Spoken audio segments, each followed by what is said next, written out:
Kita ke kabar lain, Universitas Gadjah Mada atau UGM digugat lebih dari 1.000 triliun rupiah dalam perkara perdata ijazah Presiden ke-7 RI Joko Widodo. Komarudin selaku penggugat membacakan tuntutan tersebut dalam sidang lanjutan gugatan perdata terkait keaslian ijazah sarjana Jokowi di Pengadilan Negeri Sleman pada Selasa kemarin. Pengacara asal Makassar tersebut menggugat pimpinan UGM berikut jajaran di bawahnya karena tidak mau membuka dokumen Jokowi saat kuliah di Fakultas Kehutanan. Mulai dari salinan ijazah, skripsi, dokumen penerimaan mahasiswa baru hingga dokumen saat Jokowi kuliah kerja nyata. Komarudin juga menggugat dosen pembimbing Jokowi saat kuliah bernama Kaspujo. Gugatan tuntutan secara materi itu ada 9,07 triliun dan imaterial 1.000 triliun. Namun jika UGM bisa memberikan bukti nyata nantinya supaya clear cepat, ya kita tentu tidak perlu menuntut daripada nilai itu tadi. Polemik tudingan ijazah palsu milik Presiden ke-7 RI Joko Widodo turut menyeret Universitas Gadjah Mada. Seorang pria di Makassar, Sulawesi Selatan, menggugat 8 orang ke PN Sleman, mulai dari rektor, dekan, hingga dosen pembimbing akademik Jokowi. Komarudin, sang penggugat, ingin UGM membuktikan keaslian jejak akademik Jokowi di kampus. Jadi mungkin arsip jasanya kah atau skripsinya kah? Jadi termasuk jasanya itu kita minta dibuktikan di pengadilan, skripsinya, kemudian daftar nama waktu SIPEN baru, ada namanya KRS, kartu rencana studi. Ya kalau semua yang pendukung kalau bisa dihadirkan, dan ini nanti kita minta supaya diuji oleh suatu tim, mungkin tim gabungan, supaya tidak mencurigai. Rencana kita ya kita mau hadirkan dari Amerika, Singapura, Australia kalau perlu, supaya ini bisa tidak lagi mencurigai. Menanggapi gugatan ini, UGM mengaku siap menghadapi gugatan dan telah menyiapkan langkah hukum, termasuk barang bukti yang akan dihadirkan. Ya, kalau diminta oleh Yang Mulia Hakim, saya akan datang, terutama untuk menunjukkan ijazah asli dari SD, SMP, SMA sampai S1 akan saya tunjukkan semua. Tapi ini bukan hanya Jokowi loh yang menyatakan bahwa dia itu akan membawa ijazahnya ke depan persidangan kalau diperintahkan oleh majelis hakim. Sehari berselang, ini tanggal 24 Desember 2025 ya, seusai bertemu Jokowi di rumahnya di kawasan Sumber Solo, pengacara Jokowi, YB Irfan, menegaskan bahwa dia sudah mendapat izin dari Jokowi untuk mengajukan peminjaman ijazahnya kepada penyidik Polda Metro Jaya supaya ijazahnya Jokowi itu bisa ditunjukkan di muka hakim dalam persidangan hari ini maksudnya ya. Ijazah tersebut saat ini disita dan dalam penguasaan penyidik di Polda Metro Jaya dalam laporan kasus ijazah palsu yang dilaporkan oleh Jokowi, dan kini menyebabkan 8 orang jadi tersangka. Itu ada Eki Sujana dan kawan-kawannya dalam klaster tim pembela ulama dan aktivis, ini jumlahnya 5 orang, dan kemudian klaster yang kedua itu adalah klaster trio RRT, Roy Suryo, Dr. Ismun dan Dr. Tifa. Ya, kalau ternyata akhirnya Jokowi tidak datang sesuai janjinya, sesungguhnya kita nggak perlu merasa di prank amat lah gitu oleh Jokowi ya. Ya begitulah Jokowi, seperti kata netizen, kalau belok kiri itu kalau sign-nya belok kiri berarti dia mau belok ke kanan. Itu yang ngomong bukan hanya netizen, itu almarhum Profesor Azumati Azra juga menyatakan seperti itu ya. Harus pernyataan Jokowi itu harus diartikan secara terbalik. Nah, kalau Anda percaya bahwa kali ini Jokowi betul-betul akan menepati janjinya, yang salah saya kira bukan Jokowi, tetapi Anda. Kenapa kok masih percaya juga gitu? Hari ini persidangan sesuai jadwal adalah penyerahan bukti dari tergugat setelah pekan sebelumnya dalam sidang tanggal 30 Desember itu penggugat menyerahkan bukti-buktinya. Ada 4 tergugat. Pertama itu Joko Widodo, mantan Presiden Republik Indonesia ke-7. Tergugat kedua itu Rektor UGM Profesor Ova Emilia. Tergugat ketiga Wakil Rektor UGM Profesor Wening Udasmoro, dan tergugat keempat itu polisi. Dalam hal ini adalah Polda Metro Jaya yang sekarang menguasai ijazahnya Jokowi, ijazah yang disebut milik Jokowi. Namun ternyata keempat tergugat tidak satu pun yang mengajukan bukti ijazah Jokowi, atau setidaknya fotokopinya lah ya yang harusnya diajukan. Nah, soal ini dijelaskan oleh Muhammad Taufik setelah persidangan. Bahwa pada hari ini sebagaimana yang dijanjikan oleh Bapak Jokowi, beliau akan menunjukkan ketika ada undangan pengadilan dan pengadilan sudah mengundang untuk hadir. Ada berita yang sangat menggembirakan bagi kami. Yang pertama, yang seperti yang disampaikan tadi oleh tim kuasa hukumnya yang diketuai Pak JB Irfan, mengatakan hanya satu bukti. Satu bukti itu saya berikan, saya tekankan adalah kopi dari file scan. Jadi bukan kopi dari kopi, tapi kopi dari file scan laporan polisi kepada 9 terlapor ya. Nah, itu yang pertama. Kemudian yang kedua, otomatis berarti tidak pernah di dalam persidangan hari ini, dan tadi majelis hakim mengatakan kalau sampai tanggal 13 tidak bisa menunjukkan bukti tambahan, artinya memang tidak pernah ada ijazah yang dihadirkan di persidangan ya. Kemudian yang kedua, UGM selaku tergugat 2, tergugat 3 yang notabene adalah tempat di mana Bapak Joko Widodo berkuliah dan sudah berulang-ulang dinyatakan oleh Bu Rektor, oleh Wakil Rektor ya, bahwa beliau alumni UGM, itu pun hanya menunjukkan kopi dari persidangan. Jadi tidak ada kopi ijazah pun tidak ada. Yang keempat yang sangat menggembirakan, polisi selaku pihak yang menyita ijazah ya, yang kami gugat, dan inilah yang saya bilang kecerdasannya, polisi tidak mengajukan bukti. Nah, artinya sampai hari ini sidang itu tidak akan pernah ada yang namanya ijazah Pak Jokowi, dan makin menguatkan kepada kami memang ijazah itu tidak ada ya. UGM merespon gugatan advokat Komardin buntut polemik dugaan ijazah palsu Presiden ke-7 Jokowi. UGM ikut digugat dalam polemik tersebut hingga dituntut bayar ganti rugi sebesar 69 triliun rupiah. Sekretaris UGM Andi Sandi mengatakan pihak kampus sudah menerima salinan gugatan. Menurut Andi, saat ini UGM tengah mempelajari gugatan yang dilayangkan Komardin tersebut.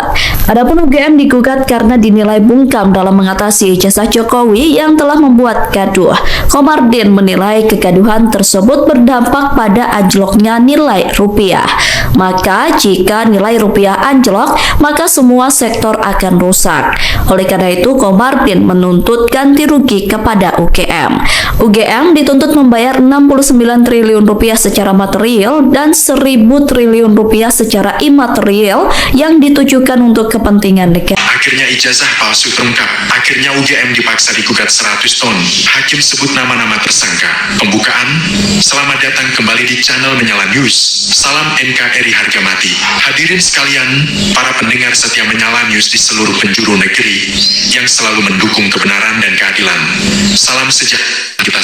Hari ini kita akan mengupas berita yang sangat mengejut dan menjadi titik balik sejarah keadilan.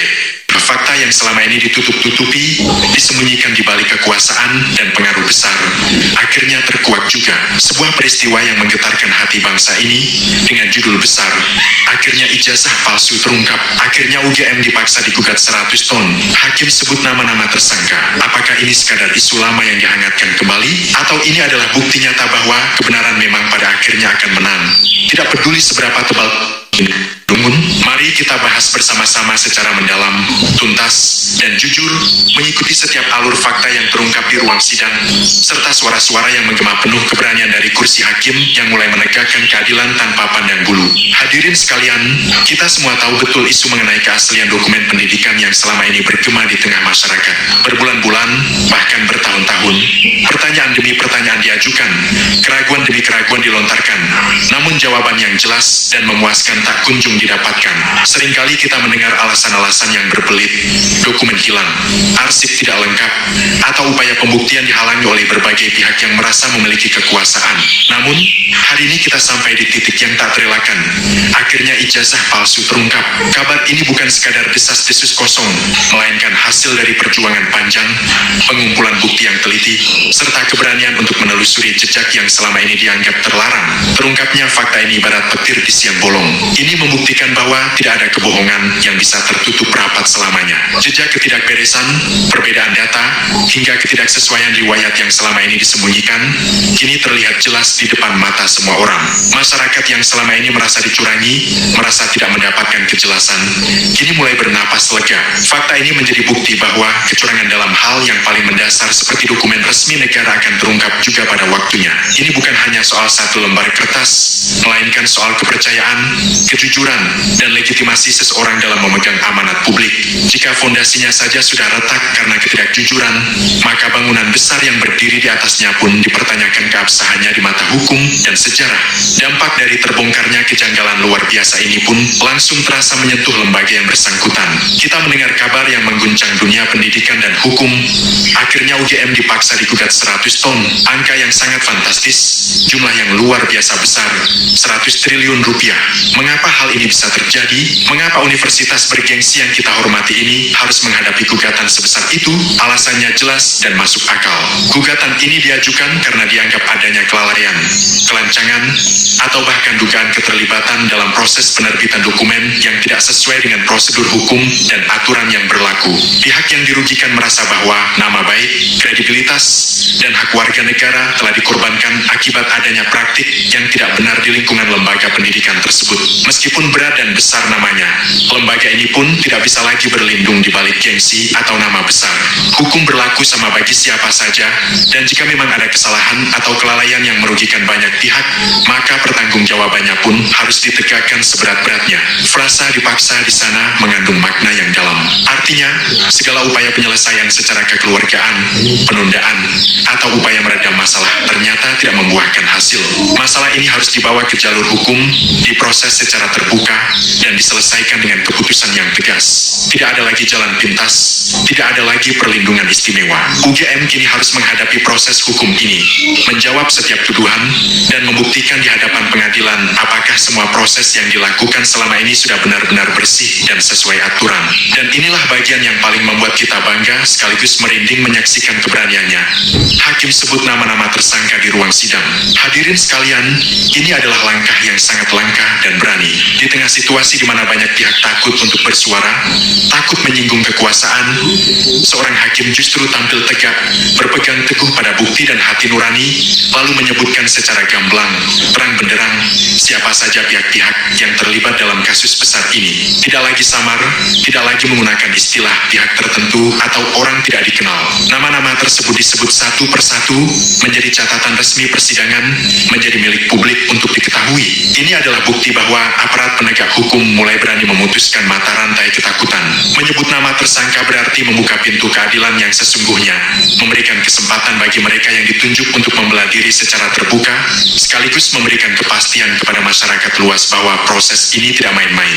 Siapa saja nama yang disebutkan, berbagai kalangan mulai menebak, namun yang pasti, nama-nama tersebut adalah sosok-sosok yang memiliki peran penting, baik dalam proses pengurusan dokumen, pengesahan, hingga mereka yang secara langsung maupun tidak langsung diuntungkan dari adanya dokumen yang bermasalah tersebut. Semua terjaring, tidak ada yang lolos begitu saja. Keberanian hakim ini patut kita apresiasi setinggi-tingginya, karena ia telah menempatkan hukum dan kebenaran di atas segalanya, di atas kepentingan kelompok, di atas rasa segan, dan di atas tekanan yang mungkin datang dari mana saja. Mari kita renungkan sejenak, hadirin sekalian, seberapa besar kerusakan yang ditimbulkan akibat adanya praktik ijazah palsu atau yang bermasalah ini, bukan hanya soal uang gugatan yang mencapai ratusan triliun, melainkan kerusakan pada mentalitas bangsa, rusaknya kepercayaan terhadap lembaga pendidikan, serta ketidakadilan bagi mereka yang belajar dengan jujur, bersusah payah, namun tidak mendapatkan kesempatan yang sama.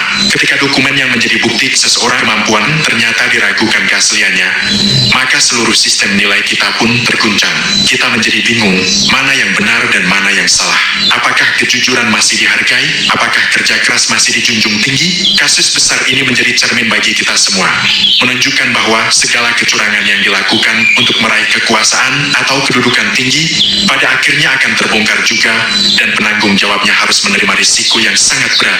Tidak ada jalan lain, hukum harus berjalan lugas tanpa kompromi. Berita mengenai terbongkarnya fakta ini, gugatan besar, serta keberanian hakim menyebut nama tersangka, langsung menyebar bagaikan api di musim kemarau. Di mana-mana, masyarakat menyambutnya dengan rasa lega, harapan baru, dan semangat yang membara. Mereka merasa bahwa hari pembalasan sudah tiba, hari di mana ketidakadilan dibasmi, dan kebenaran dikembalikan ke tempatnya. Banyak yang berharap persidangan ini berjalan transparan, terbuka, dan tidak terhenti di tengah jalan. Jangan sampai ada intervensi dari pihak manapun yang berusaha mengacaukan, menunda, atau mematikan kasus ini. Rakyat sudah mengawasi, mata kita semua tertuju pada jalannya proses hukum ini. Kita ingin melihat bagaimana pembelaan yang disampaikan, bagaimana bukti-bukti disajikan, dan keputusan apa yang nantinya akan dijatuhkan. Ini adalah ujian besar bagi sistem hukum kita, ujian bagi lembaga peradilan untuk membuktikan bahwa mereka benar-benar berdiri di atas kaki sendiri, mandiri, dan berwibawa. Hadirin yang saya hormati, kejadian ini memberikan pelajaran emas bagi kita semua, bahwa sekuat apapun tembok kebohongan dibangun, sekuat apapun jaring perlindungan disusun, pada akhirnya ia akan runtuh jika tidak berpijak pada kebenaran. Roda sejarah dan roda hukum berputar perlahan namun pasti, menggiling mereka yang berbuat salah. Bagi lembaga pendidikan, ini menjadi teguran keras untuk senantiasa menjaga marwah, kehormatan, dan kepercayaan masyarakat. Jangan sampai ada celah sekecil apapun yang bisa disusupi oleh praktik-praktik tidak terpuji yang merusak nama baik dan masa depan generasi bangsa. Bagi para pemimpin dan pejabat publik, ini adalah peringatan bahwa rekam jejak, kejujuran pribadi, dan kelengkapan dokumen adalah hal yang mutlak harus dijaga, karena itu adalah cermin dari integritas diri mereka sendiri. Demikianlah pembahasan mendalam kita mengenai peristiwa bersejarah ini. Akhirnya ijazah palsu terungkap, akhirnya UGM dipaksa digugat 100 ton. Hakim sebut nama-nama tersangka. Kita akan terus memantau, mengikuti setiap perkembangan sidang, dan menyajikannya kepada Anda semua di channel Menyala News ini. Jangan pernah merasa puas dengan kebenaran yang separuh. Teruslah mencari informasi, teruslah kritis, dan jangan pernah ragu untuk mendukung keadilan yang nyata. Jangan lupa bagikan informasi ini kepada rekan dan kerabat, agar semakin banyak mata yang melihat, semakin banyak telinga yang mendengar, dan semakin banyak hati yang berdoa agar keadilan ini benar-benar terwujud sempurna di bumi kita. Terima kasih telah menyimak uraian panjang ini. Selamat datang kembali di channel Menyala News. Salam NKRI harga mati. Catatan, naskah ini disusun dengan struktur pembahasan rinci, alur cerita mengalir, serta penekanan berulang pada poin-poin utama agar durasi bacaan berjalan lancar dan penuh selama 18 menit tanpa menyertakan jam atau waktu di dalam isi teks sesuai permintaan Anda. Ya, halo teman-teman, kembali lagi bersama saya di channel ini. Kita sudah menyaksikan bagaimana cuplikan video yang sangat menarik. Dan tentu teman-teman, sebelum kita bedah lebih dalam isu panas hari ini, jangan lupa untuk berikan komentar kalian dan subscribe channel ini agar teman-teman tidak ketinggalan informasi menarik yang kita sampaikan.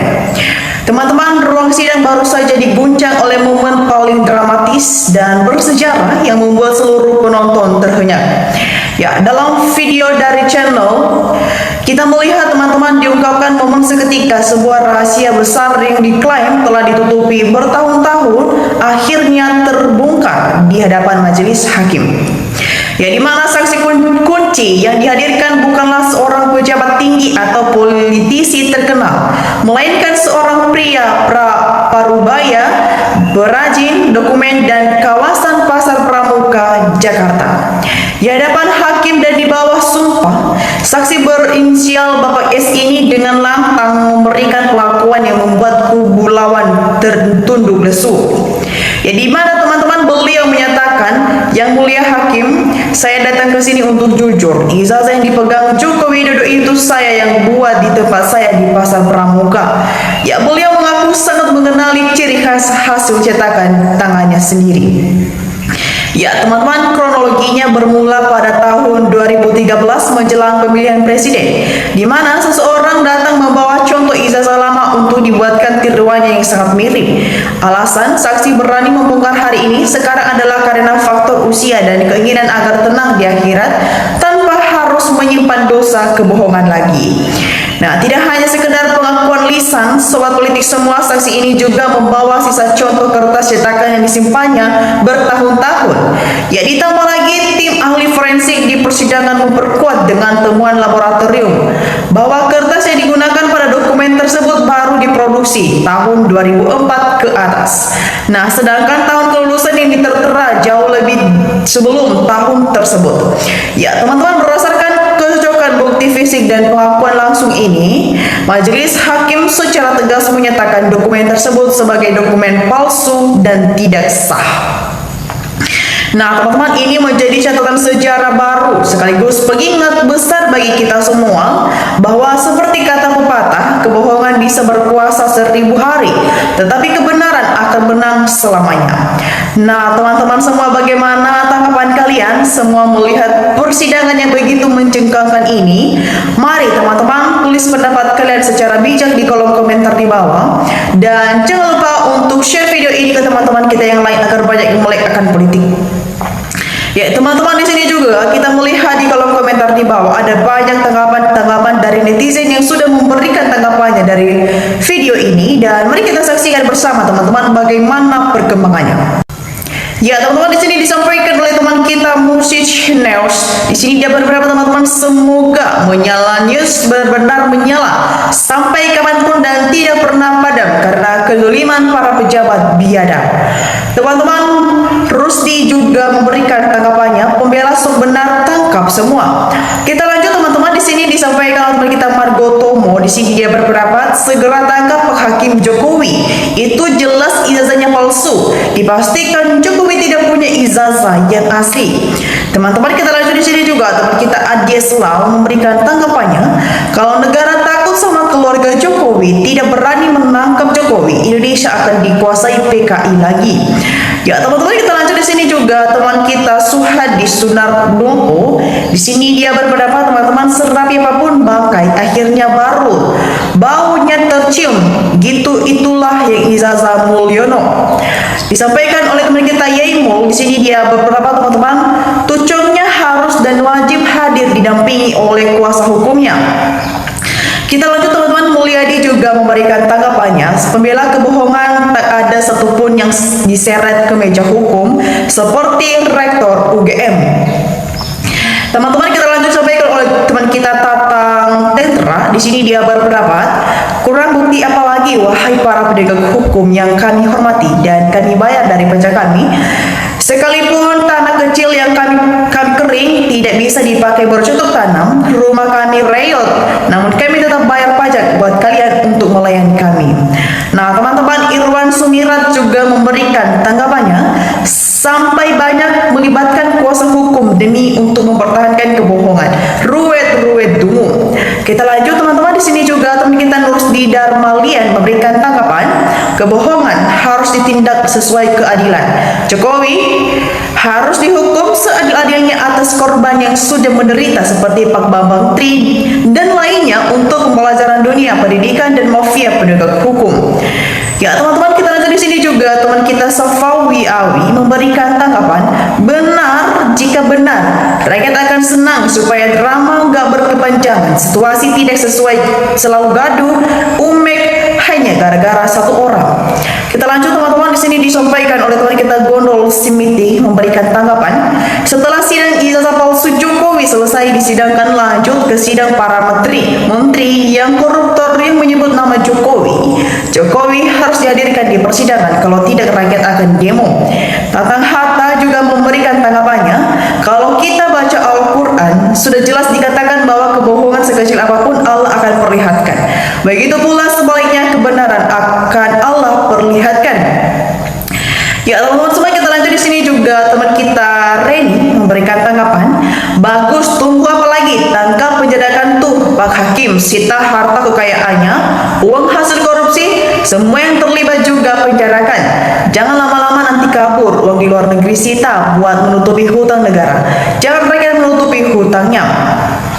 Kita lanjut teman-teman, di sini juga teman kita Bandel pun memberikan tanggapan, seorang pembohong akan dibela para pendusta, dikelilingi para penjilat, disanjung para pengkhianat, didoakan para orang-orang munafik dan dikendalikan para iblis. Saya yakin tidak ada satupun manusia yang kebal sama hukum. Salam waras. Kita lanjut teman-teman, di sini juga teman kita Kenali, di sini dia berpendapat usul. Alhamdulillah bagus, bravo Pak pembuat ijazah palsu dari Pasar Pramuka, makasih banyak. Alhamdulillah. Kita lanjut teman-teman, di sini juga teman kita Asni Ati memberikan tanggapan, teruslah berjuang untuk kebenaran dan keadilan serta kedaulatan rakyat juga negara Republik Indonesia ini. Kita lanjut teman-teman, di sini juga teman kita Yuli 1 memberikan tanggapan, mari aparat semua jujur dan berintegritas serta adil agar negara dan rakyat Indonesia jaya dan makmur merdeka. Kita lanjut teman-teman, Istro Lisa memberikan tanggapan, saya berharap seluruh instansi harusnya ada pengecekan ijazah dari atas sampai bawahan. Ya teman-teman, kita lanjut di sini juga teman kita Tuan Ayu memberikan tanggapan, orang yang suka berbohong akan repot buat dirinya sendiri. Percayalah seperti penyakit yang diderita manusia itu akibat dari perbuatannya sendiri. Nah teman-teman, kita lanjut di sini juga teman kita Naur Lelaki di sini ya berpendapat teman-teman, terima kasih telah mengungkap dengan jelas kasus ijazah palsu Bapak Jack. Nah sobat politik semua, bagaimana analisis kalian mengenai tanggapan dari netizen dan isu polemik yang sudah kita saksikan ini? Jangan lupa teman-teman untuk berikan analisis kalian di kolom komentar di bawah agar kita bisa berdiskusi bersama di channel ini. Dan demikian saja untuk cuplikan video kali ini. Jangan lupa saksikan video berikut yang tak kalah menarik dari channel ini. Salam NKRI, harga mati.